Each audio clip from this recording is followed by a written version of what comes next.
Good morning, my garden friends, my YouTube friends. I have a new project going.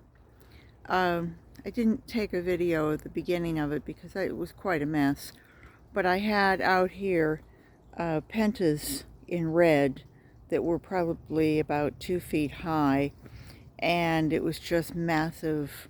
I planted them in February of this past year, 2020. And they were a little slow to start. I had red and white, and for some reason or other the red took off and the white didn't. So I pulled out the whites and I put them in the backyard and kind of gave them a little more space of their own. And the reds just took off. They really filled in. They were just a blanket. And so in order to keep the dogs out, I actually took branches from the crepe myrtle and cut them back, and I made like a little hoop fence around it. And boy, that actually worked, because when you've got a big dog coming down the street and people are talking and walking, and the dog just immediately walks through all my plants and lifts its leg or squats or whatever, and the people are just oblivious. So anyway, that was my idea, to kind of hold the dogs back and remain friends with my neighbors. So it looked beautiful until about, I don't know, a month or 6 weeks ago, and pentas do start to die back.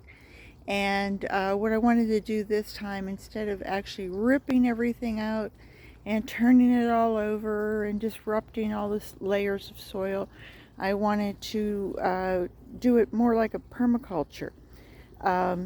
About 3 months ago, I actually dug up a whole bunch of little starts and I put them in pots so that they could start to develop on their own. And you can see I've gotten quite a few little starts for free, and they're starting to bloom on their own. So what I did is I took the old plants and I cut them back. I think you can see that. And you can see that they actually still have some life in them. Let me go to another one that's actually starting to sprout. You can see it's starting to come back.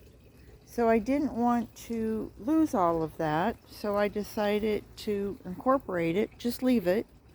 And then, because this is a Drake elm, there's nothing wrong with the bark. It just peels like that naturally. That's its characteristic.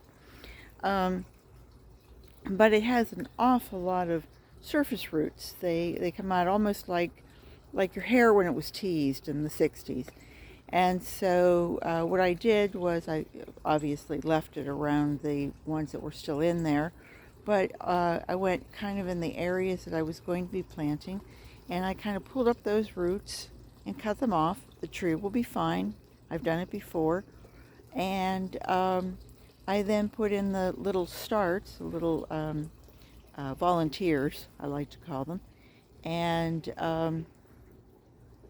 so that they can take off. Now it's cold here in Florida. We're in the middle of December, and it's cold.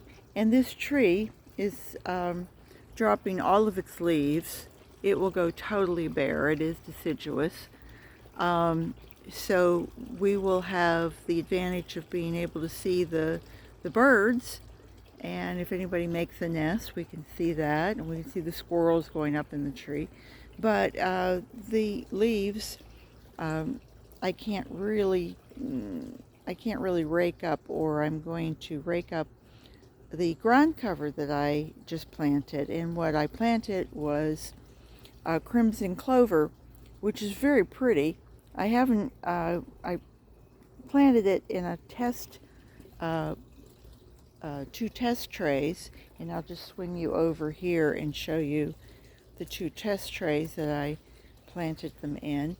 And they're very pretty, but they haven't bloomed yet. I don't know if they're not going to bloom for me, or if they need to be in the ground. So I only bought an ounce of seeds, and so other than that those 2 trays, then I planted them here. And I would almost say, if you look really close, close because it's only been like 4 days. You can see little sprouts. So I think that will be very pretty to have that ground cover. In it, clover is a cold weather crop and cover crop, and it will feed nitrogen back into the soil, so I should have a nice healthy group of little plants, and I'm hoping that they do come back. So, garden what you've got, get out there. If you have the time and you have the inclination, go around in your yard and see if you have any little seedlings that would like to become the star next season. If you're in the cold climate, then, bring them in and nurture them. And if you're in the warm climate, like I am, then take them and put them in a pot or put them in the ground. And take care, and I will see you guys the next time. Garden what you've got. Bye-bye.